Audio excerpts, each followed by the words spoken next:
மாறும் உலகில் மாறாத நடுநிலை செய்திகளுக்கு ஜியோ நியூஸ் தமிழ் சேனலை பாருங்க.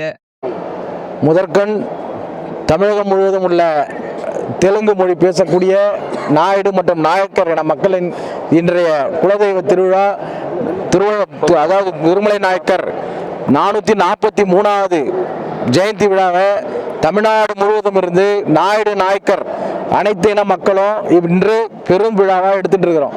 அதன் சிறப்பு விளைவாக இன்று தமிழ்நாடு முழுவதும் இருந்து அனைத்து மாவட்டங்களில் இருந்தும் திருமலை நாயக்கர் ஜெயந்தி விழாவுக்கு வருகை புரிந்திருக்கிறார். பல்லாயிரக்கணக்கானோர் வருகை புரிந்து கொண்டிருக்கிறார்கள். வந்துவிட்டு இருக்கிறோம். கிட்டத்தட்ட இந்த தமிழ்நாடு கவர மகாஜன சங்கம், இந்த சங்கமானது ஒரு 25 ஆண்டுகள் தொடர்ச்சியாக இந்த கவர இன மக்களுக்காகவும் நாயுடு இன மக்களுக்காகவும் தொடர்ந்து குரல் கொடுப்பிக்கிட்டு இருக்கிறோம். இங்கே திருமலை நாயக்கர் இன்னைக்கு இந்த ஜெயந்தி விழாவில் இந்த விழாவில் நாங்கள் கலந்துகின்றது ரொம்ப பெருமை அடைகிறோம். எங்களுடைய வரம் இன்னைக்கு எங்களுக்கு எங்களுடைய கடவுளை வேண்டிக்கிட்டு இந்த இடத்துல நாங்கள் போகிறோம். இந்த இடத்துல அடுத்த வருஷமாவது எங்களுடைய கோரிக்கைகளை அரசாங்கம் நிறைவேற்றணும்னு ஒரு நம்பிக்கை இருக்குது.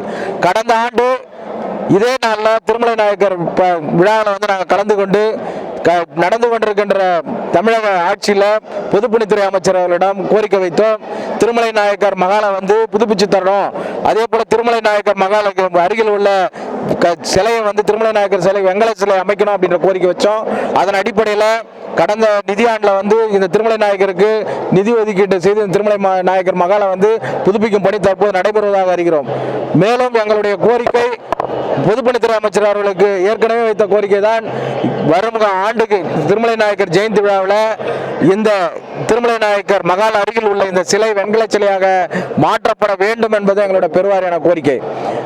அதே போல தெலுங்கு மைனாரிட்டி, நாங்கள் தமிழ்நாடு முழுக்க உள்ள மக்கள் அனைவரும் தெலுங்கு மைனாரிட்டி சான்றிதழ் பெறுவதற்கு தகுதி உள்ளார்கள். அதே போல எங்களுக்கு தெலுங்கு நலவாரியம் அமைச்சு அரசாங்கம் விரைவில் உத்தரவு பிறப்பிக்கும் பட்சத்தில் நாங்கள் இந்த சிறுபான்மையின மக்கள் அனைவரும் பெருவாரியாக அனைத்து துறைகளிலும் முன்னுக்கு வர்றதுக்கு ஒரு வாய்ப்பாக இருக்கும். அதால் தமிழ்நாடு கவர மகாஜன சங்கம் சார்பாக மாநில பொதுச் செயலாளர் NS செல்வராஜ் அவர்களோட இன்னைக்கு மாநில நிர்வாகிகள் நாங்கள் எல்லாம் கலந்துக்கிட்டு இருக்கிறோம். பெருவாரியான மாவட்டங்கள் அனைத்து மாவட்டங்கள்ல இருந்தும் இங்கே நாயுடு இன மக்கள் பெருவாரியான மக்கள் வந்துகிட்டு இருக்காங்க. இந்த நேரத்தில் நாங்கள் இந்த அமைச்சருக்கு பொதுப்பணித்துறை அமைச்சருக்கு நன்றியை தெரிவிச்சுக்கிறோம்.